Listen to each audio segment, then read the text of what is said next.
오늘 은혜 받으실 하나님의 말씀은 사무엘상 22장 1절로 10절 구약성경 446쪽에 있습니다. 사무엘상 22장 5절 말씀을 우리 한 목소리로 봉독하시겠습니다. 5절 같이 읽습니다. 선지자 갓이 다윗에게 이르되 너는 이 요새에 있지 말고 떠나 유다 땅으로 들어가라. 다윗이 떠나 헤렛 수풀에 이르니라. 아멘. 다윗을 죽이겠다는 사울의 결심이 확고하다는 사실을 그 아들 요나단으로부터 전해드린 다윗은 이제 살기 위해서는 망명을 할 수밖에 없겠다, 이런 생각을 합니다. 그리고 망명이 성공하기 위해서는 사울의 통치권이 미치지 않는 곳으로 가야 되니까 블레셋이 제일 좋을 거야. 나는 아직도 이용 가치가 있기 때문에 블레셋 사람들 입장에서 불과 얼마 전까지 이스라엘의 최고의 영웅으로 추앙받는 난데 죽이지는 않을 거야. 그리고 노획물로 가지고 있던 골리앗의 칼을 가지고 간다면 앞으로 이스라엘과의 대결에서 이제 블레셋 입장에서 입장이 좀 더 강화될 거다, 이런 판단을 하고 이제 블레셋으로 망명을 합니다. 그러나 이 망명은 실패할 수밖에 없는 망명이었습니다.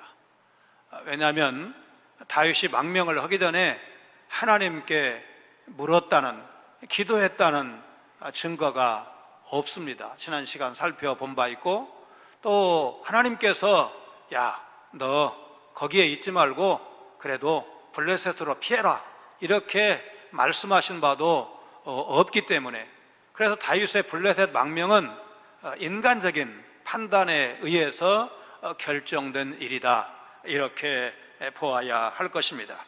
이스라엘의 왕이 될 사람으로 여호와의 종 사무엘로부터 이미 기름 부음을 받았고 숙적 골리앗을 죽인 젊은 장군 다윗이 망명지에서 침을 이제 수염에다가 질질 흘리고 또 미친 채 하면서 겨우겨우 목숨을 부지하는 그런 비참한 수치를 당하고 나서야 아이고 내가 지금 뭐 하는 거냐 생각을 바꾸게 됩니다.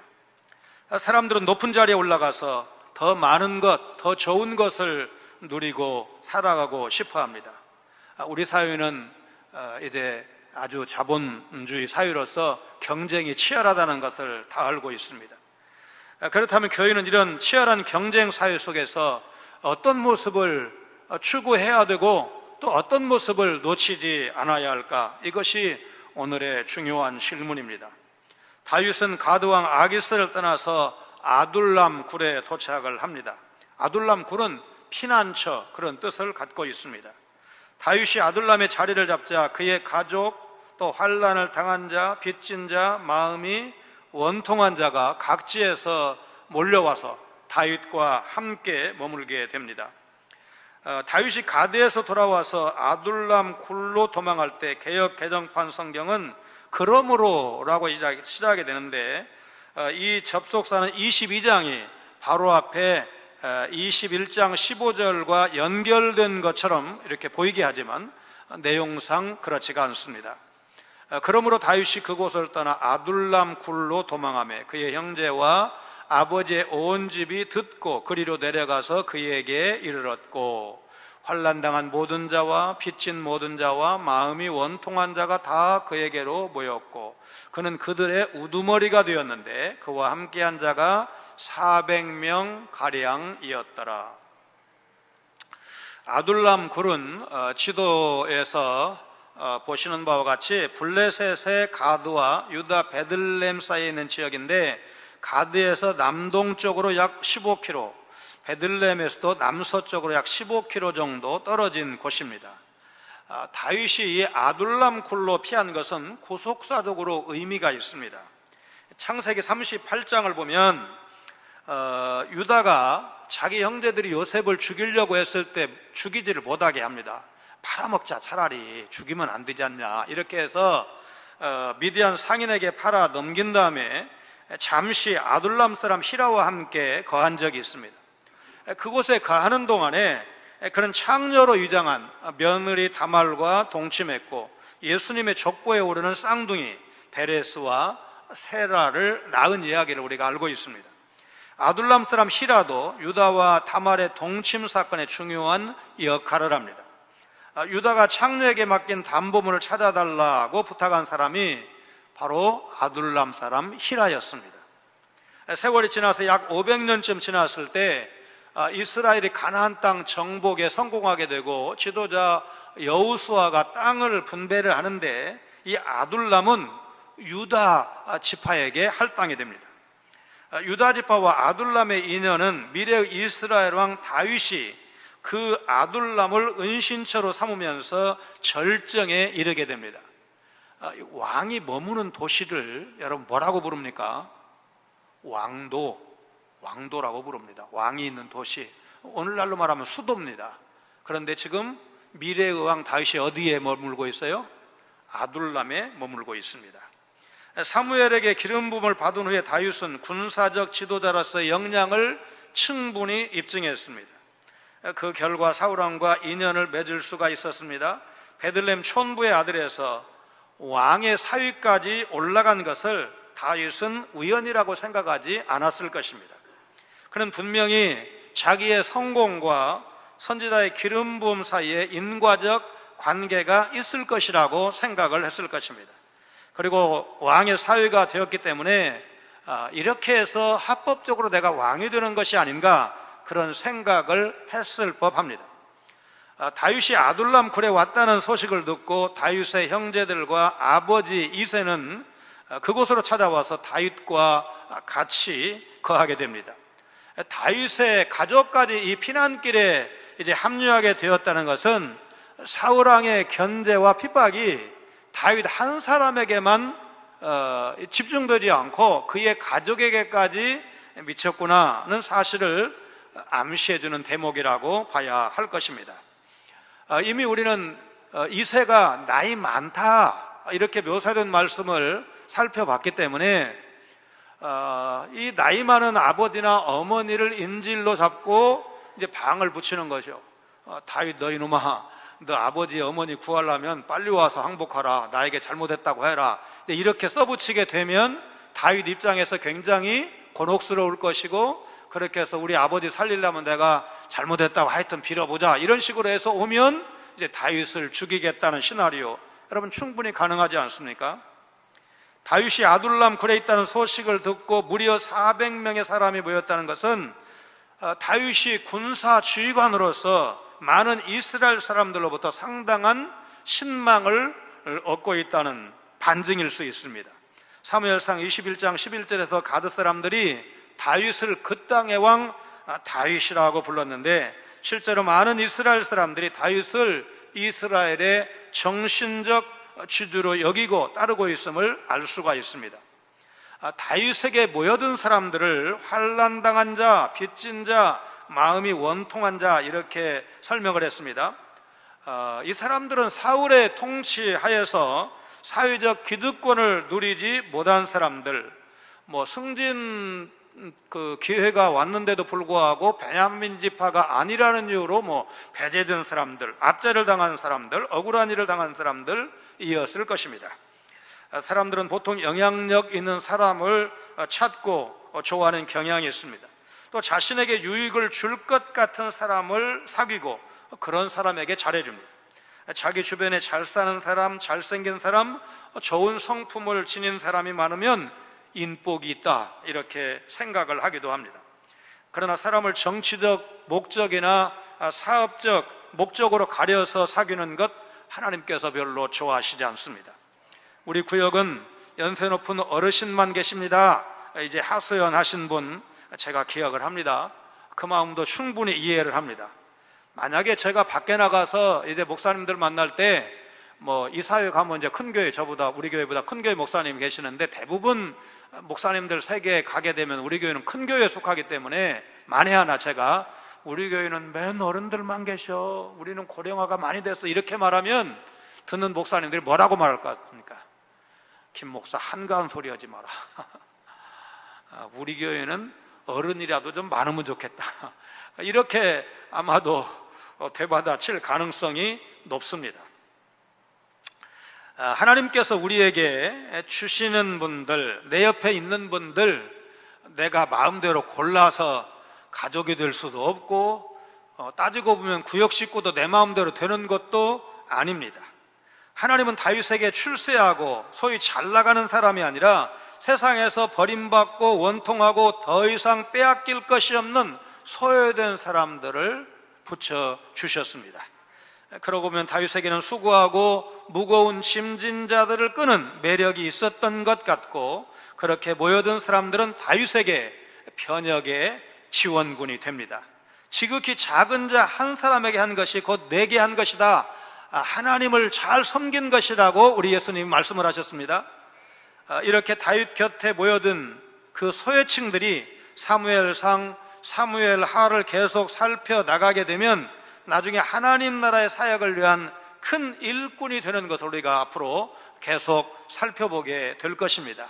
그 장면을 보면서 요즘식으로 하면 말하자면 서울법대, 육사 출신, 회사 공사 출신 이런 엘리트들도 필요하지만 가끔은 개천에서 용났다는 말하자면 좀 감동적인 사연을 주는 그런 사람들도 이제 좀 필요로 하는데, 지금 다윗 정권에서는 앞으로 그런 사람들이 주류가 되는 그런 역사를 우리가 보게 될 것입니다.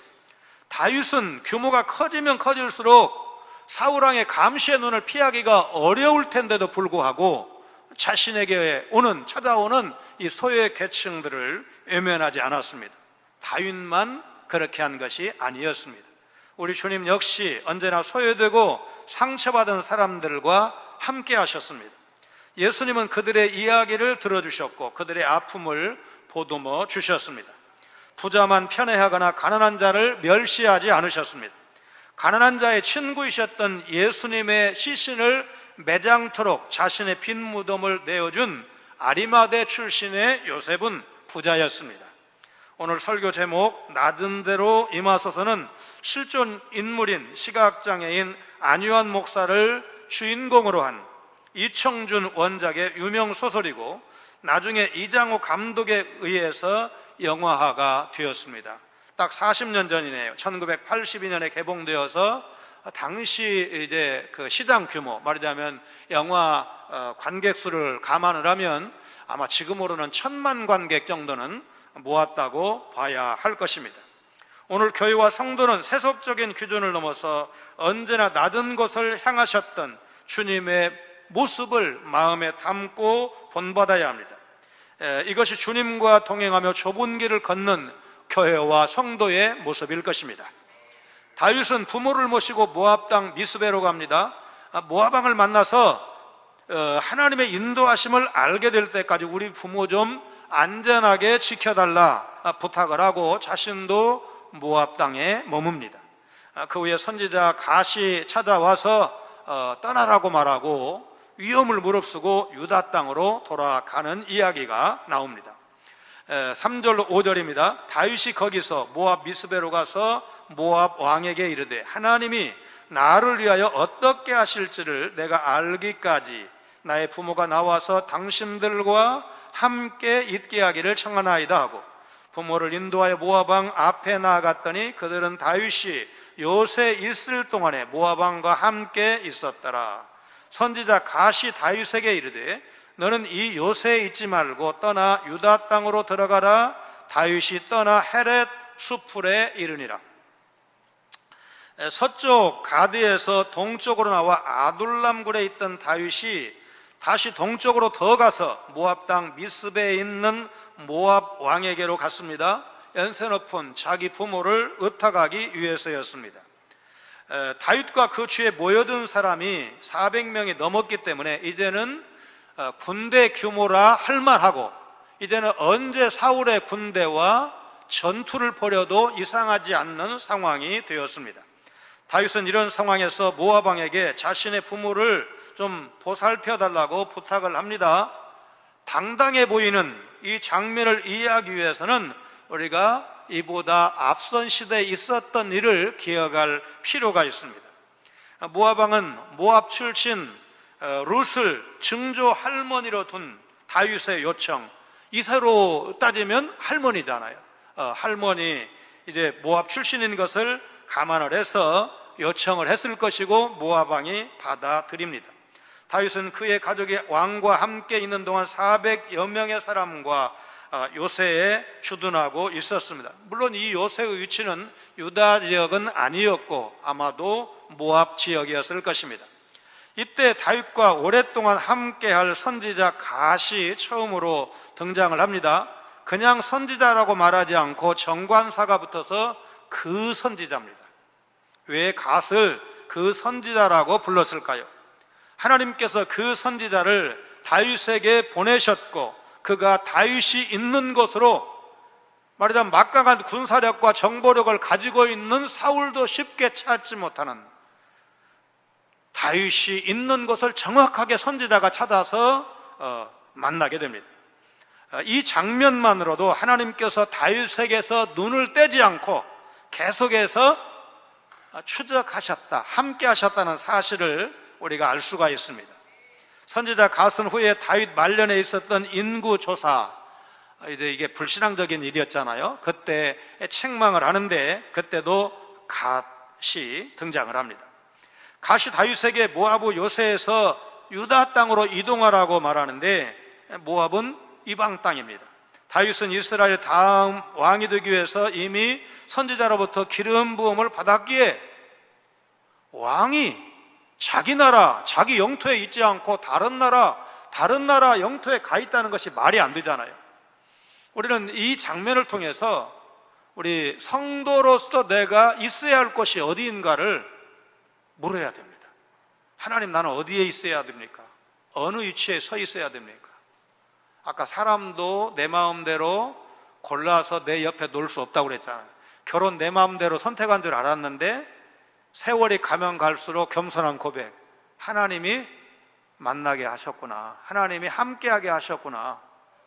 자식을 내가 낳기는 낳았어요. 그런데 자식을 내 마음대로 내가 만든 것이 아니라는 것을 10번도 20번도 100번도 더 고백하게 만드시는 분이 하나님이십니다. 성도로서 여러분은 어디에 서 계셔야 합니까? 자, 그런데 다윗이 이때 선지자의 말을 듣고 그야말로 묻지도 않고 따지지도 않고 그 말씀 그대로 헤레스풀로 이동을 합니다.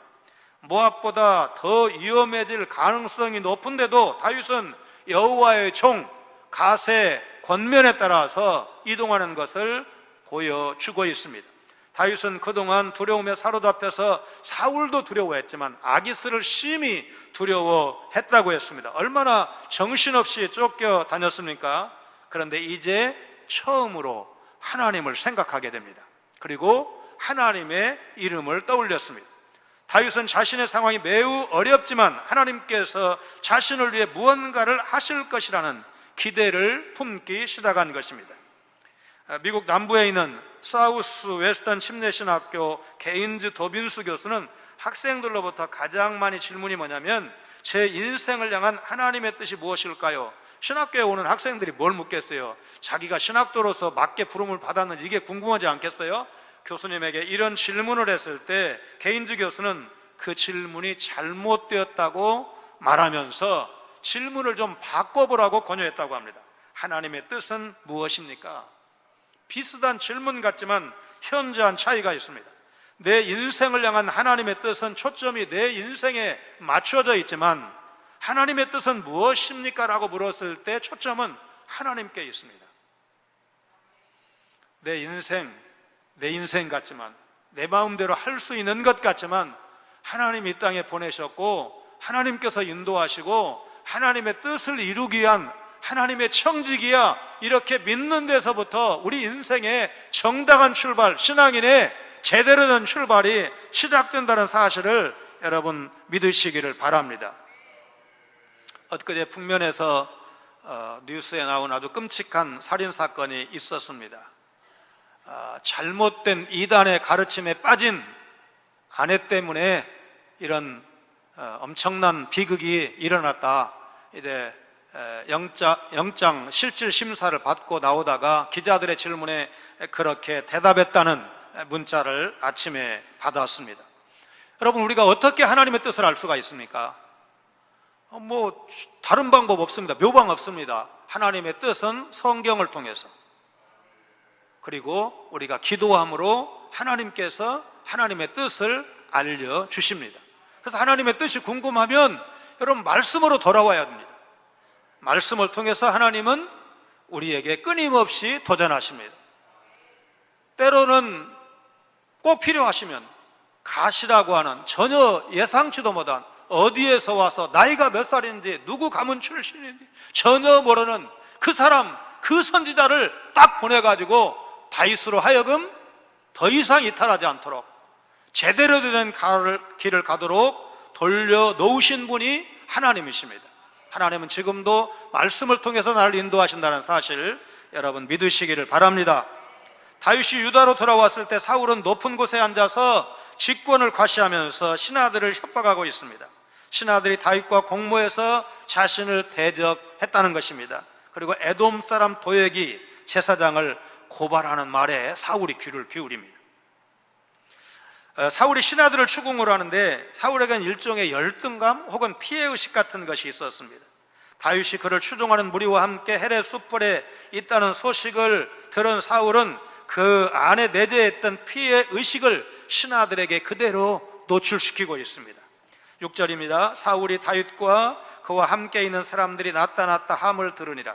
그때 사울이 기브와 높은 곳에서 손에 단창을 들고 에셀나무 아래에 앉았고 모든 신하들은 그의 곁에 섰더니 사울이 곁에 선 신하들에게 이르되 너희 베냐민 사람들아 들으라.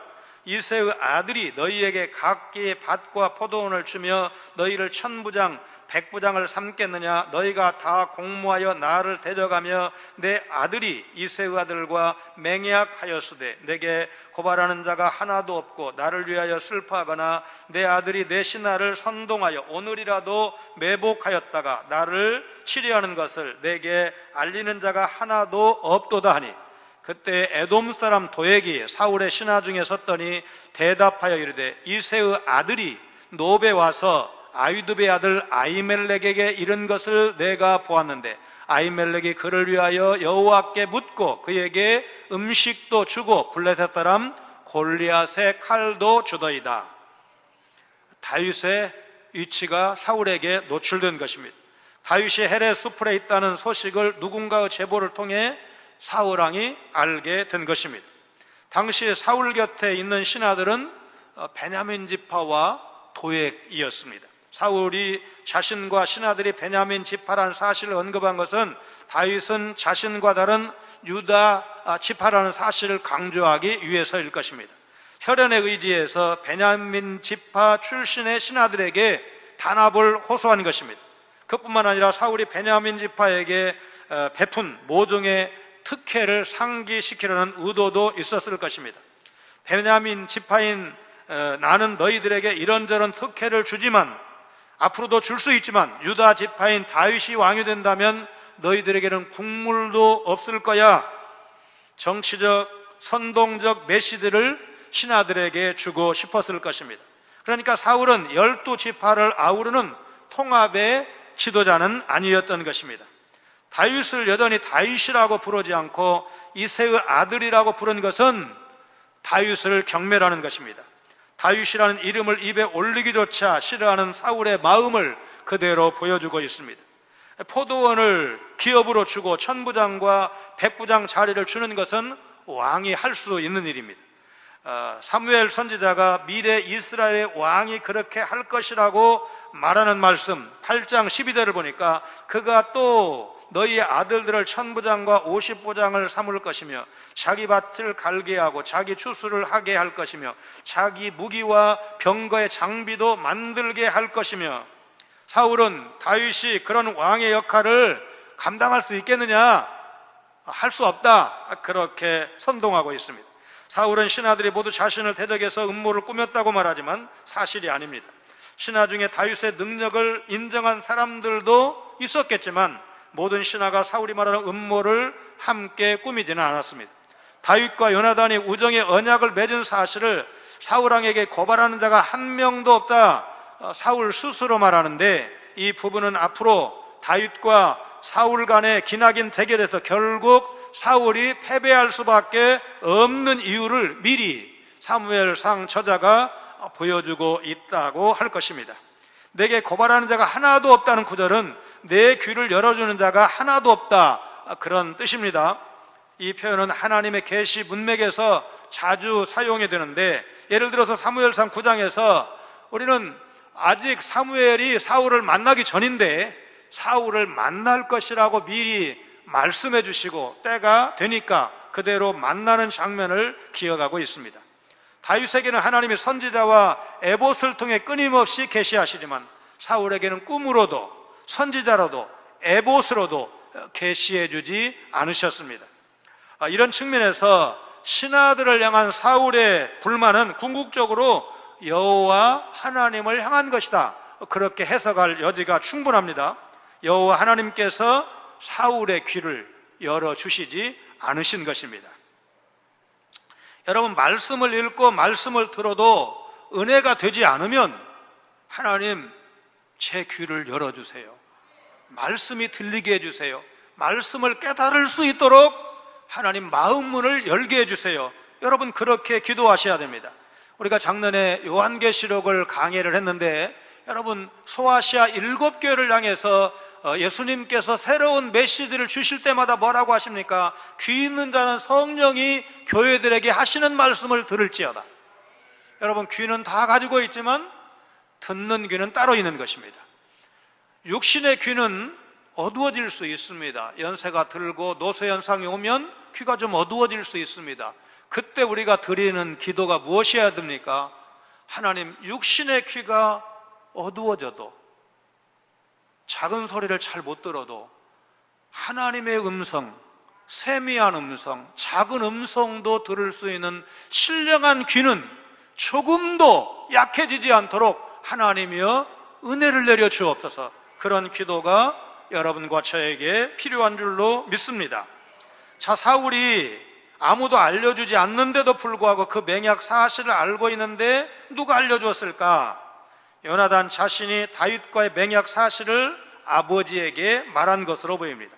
요나단이 사울에게 맹약을 직접 말한 것이 맞다면 그것은 그 맹약의 내용이 그만큼 떳떳하고 자신 있었기 때문에 아버지에게 말씀을 드렸을 것입니다. 그 맹약은 우정의 약속인데, 사울은 지금 요나단이 다윗과 함께 자신을 몰아내고 왕권을 차지하기 위해서 그 약속을 한 것으로 오해하고 있습니다. 또 사울은 아들 요나단이 자기의 신하들을 선동해서 자신을 왕직에서 몰아내려 했다고 믿고 있습니다.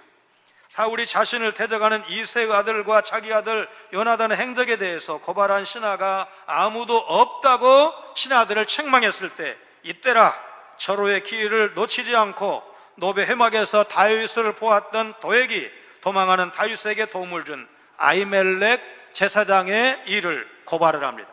이 도액이라는 이름은 돌보는 자, 염려하는 자, 그런 뜻을 갖고 있습니다.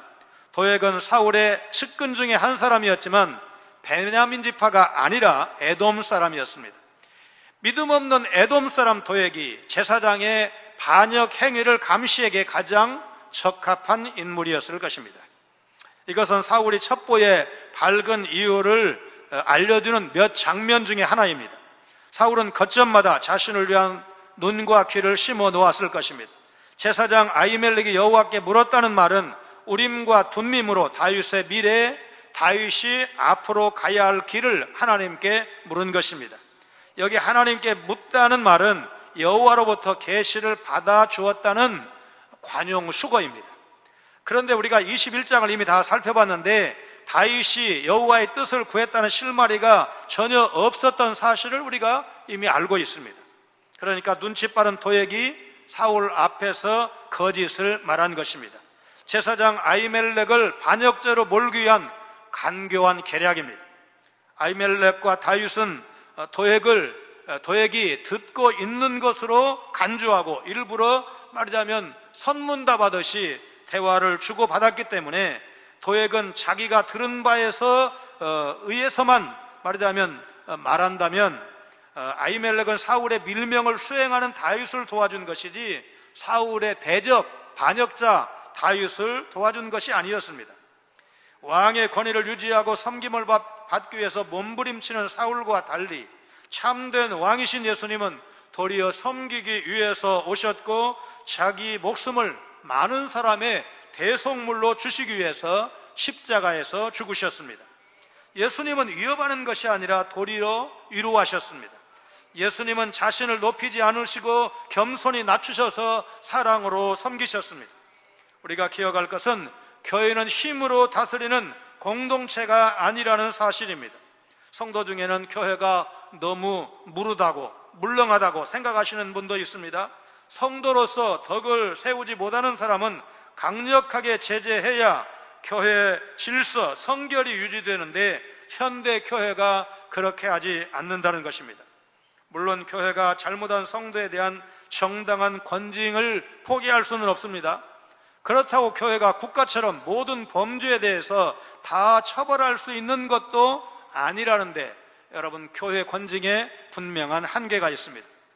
코로나 팬데믹 시대를 2년 넘게 지나면서 교회의 본질에 대해서 생각할 기회가 과거 그 어느 때보다도 많았습니다. 이러다가 교회의 본질을 놓치지는 않을까 노심초사했습니다. 칼 파워스라고 하는 분은 극동방송 이사장 김장환 목사님의 은인입니다. 그는 미국 버지니아주 탄광총 출신으로 고등학교를 졸업하자마자 대학 학자금 마련을 위해서 군대 자원 입대했고 한국전까지 오게 되었습니다. 전쟁 중에 고통받는 수많은 한국인들을 보면서 그 중에 다 책임질 수는 없고 한 사람만이라도 내가 책임지자, 그런 생각을 하게 되었고 이웃 내무반에서 하우스보이로 일하던 소년 김장환이 그의 눈에 띄었습니다.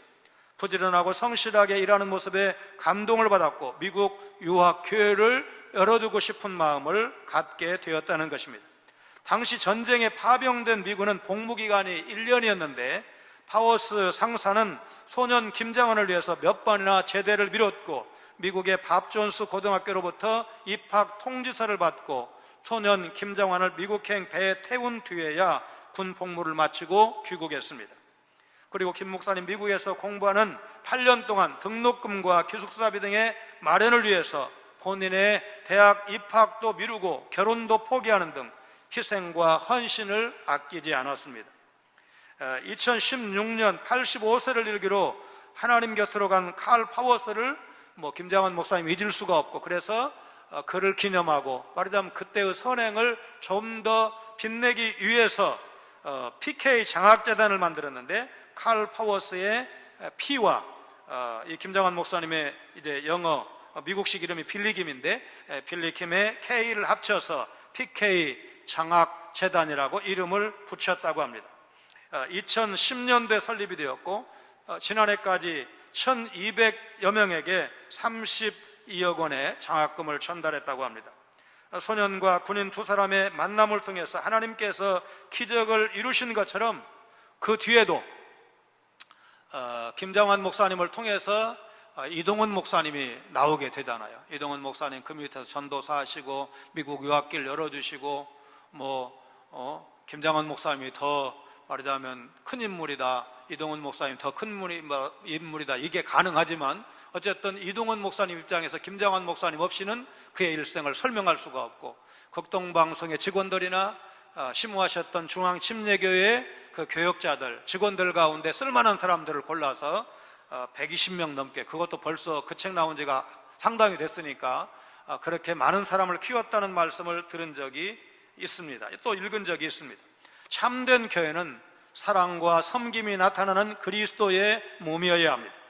낮게 엎드려서 피곤에 지쳐있는 발이 있는지를 살펴봐야 합니다. 그리고 손을 펴서 조금이라도 돕는 것이 오늘 우리 교회와 우리 성도들이 해야 할 일이라는 사실을 여러분 믿으시기를 바랍니다. 우리 교회가 사랑의 봉사단을 창단한 다음에 첫 사업이 부안의 반석교회 지붕을 교체해주는 일이었습니다. 그 뒤에 마치교회 사택과 예배당을 건축을 했고 이평 주안교회 사택을 건축을 했습니다. 또 요 근래는 송도 중앙교회 예배당과 사택을 건축을 했고, 작년에는 덕천 서부교회에 사택을 신축한 일이 있습니다. 하나님 앞에 얼마나 감사한 일인지, 여러분들이 헌금하시고 수고하셔서 이루어진 일인데 이제 하나님께서 영광을 받으셨고 또 많은 사람들에게 감동을 주었을 것입니다. 교회는 주님의 말씀을 따라 낮은 자세로 연약한 사람들을 섬겨야 합니다. 성도는 예수님의 발자취를 따라가면 됩니다. 교회와 성도는 세상적인 성공 추구보다 낮은 자리로 내려가서 예수님의 걸어가신 발자취를 이 땅에서 다시 구현해드리는, 그것이 교회가, 성도가 해야 할 일이라는 사실을 여러분 마음속에 담으시고, 오늘 오후 예배 때 헌신 예배 드리는데 그냥 의례적으로 1년에 한 번 드리는 헌신 예배가 아니라, 하나님, 우리가 예수님 닮아가기 원합니다.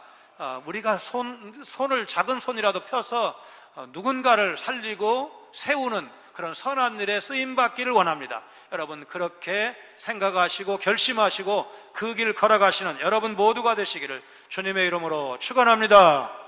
거룩하신 하나님, 사울에게 쫓기고 또 쫓겨다니던 다윗이 자신이 서야 할 곳이 어디인지 알아가는 과정을 세심하게 보여주시니 감사를 드립니다.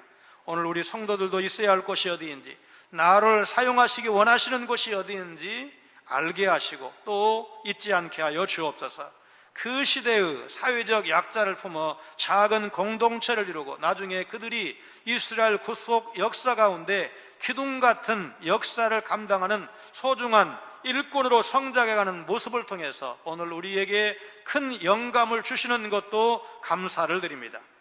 우리 주님처럼 낮은 곳에서 사회적 약자와 함께하는 교회 되기를 원합니다. 순종의 모범을 보이는 교회와 성도 되기를 원합니다. 겸손히 사랑으로 섬기는 우리 성광교회 모든 성도들 다 되게 하여 주옵소서. 예수님 거룩하신 이름으로 간절히 기도하옵나이다. 아멘.